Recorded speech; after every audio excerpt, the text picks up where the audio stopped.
I'd be impertinent to suggest that she might be a comfort to me. Comfort to me? The only thing that would give comfort to me, I told him, would be to see the back of her. I didn't want her to make a fool of Franklin.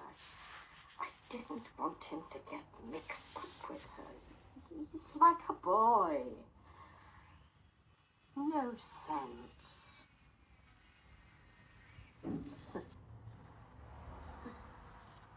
That's one thing about being ill. People can't argue with you. Why did you say that Miss Gray was a liar? Because she is.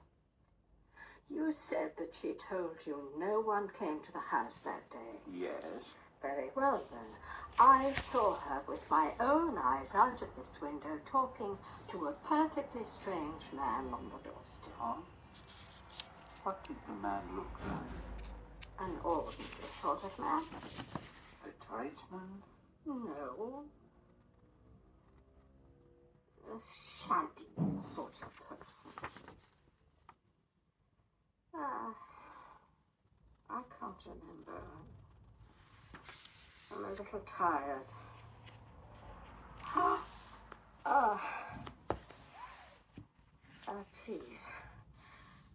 Please, you must go now. Forgive me. By the time Poirot returned from Devon, the fourth letter, written in that painstakingly careful print with which we were by now all too familiar, had arrived for him.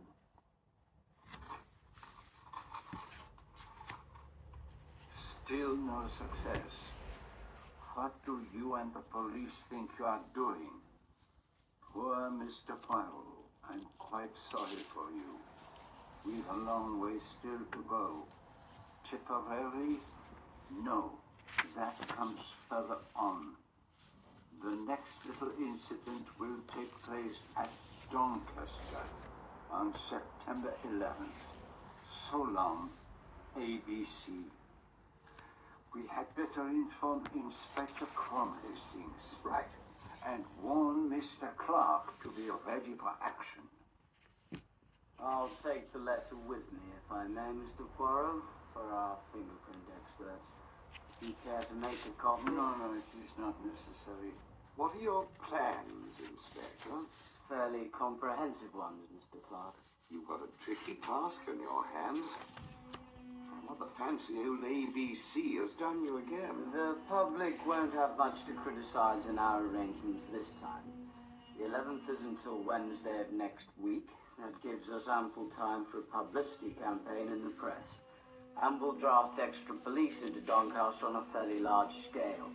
The whole of the town, police and civilians, will be able to catch one man. And with reasonable luck, we ought to get him. It's easy to see you're not a sporting man, Inspector.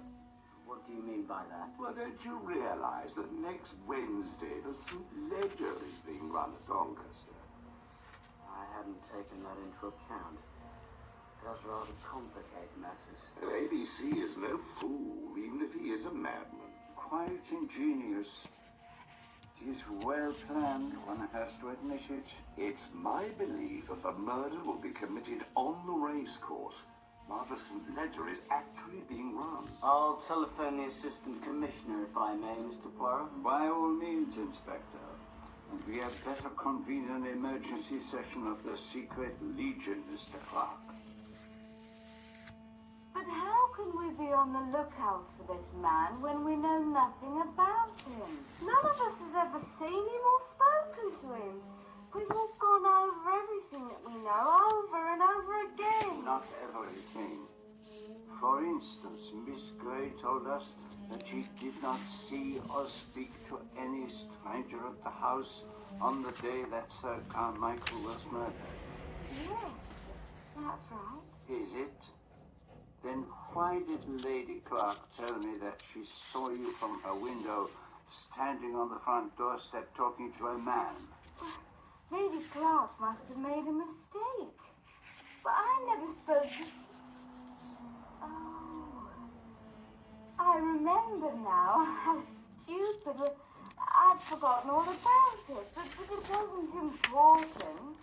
Just one of those people who come round selling stockings. I was just crossing the hall when he came to the door. But he was quite a harmless sort of person.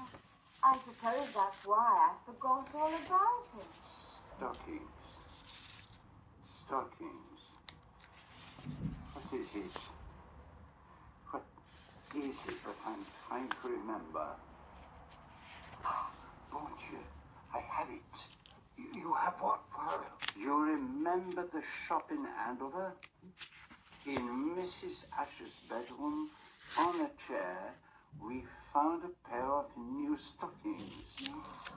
And Mother bought Betty a pair of new stockings on the day before the murder. It is the same pattern 3 times repeated.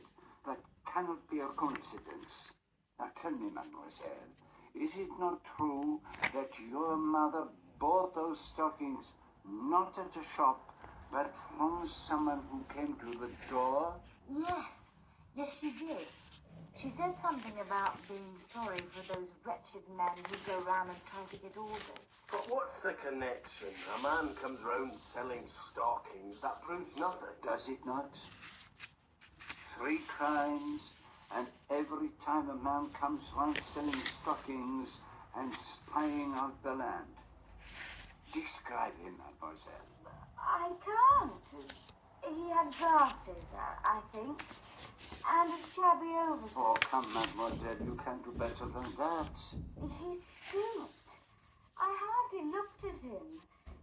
He wasn't the sort of man you'd notice. You're quite right, mademoiselle. The whole secret of the murders lies in your description of the murderer. He wasn't the sort of person you'd notice. There is no doubt about it. That is our murderer.